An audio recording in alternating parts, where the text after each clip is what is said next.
ధాన్యం కొనుగోలు చేయాలని సిద్దిపేట జిల్లా గజ్వేల్ మండలం అహ్మదీపూర్ ఎక్స్ రోడ్డుపై రైతులు రోడ్డుపై బైఠాయించి ధర్నా తెలిపారు. ఈ సందర్భంగా వారు మాట్లాడుతూ వరి ధాన్యం కొనుగోలు చేసిన లారీలు రాకపోవడంతో ధాన్యం బస్తాలు మిల్లులకు పోవటం లేదని రైతులు రోడ్లపైకి వచ్చి ధర్నా చేశామన్నారు. లారీల కొరత పేరుతో ధాన్యం తరలించడం లేదని రైతులు ఆందోళన వ్యక్తం చేశారు. ధాన్యాన్ని వెంటనే మిల్లులకు తరలించేందుకు చర్యలు తీసుకోవాలని డిమాండ్ చేశారు. ప్రభుత్వం తగు చర్యలు తీసుకోవాలని, ధాన్యం తరలించేందుకు అవసరమైన లారీలను ఏర్పాటు చేయాలని రైతులు డిమాండ్ చేశారు.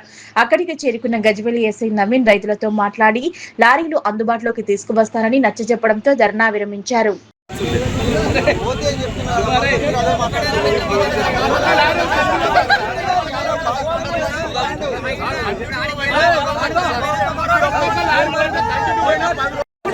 ఎన్ని రకాలు ఎంత మంచిగా బంధు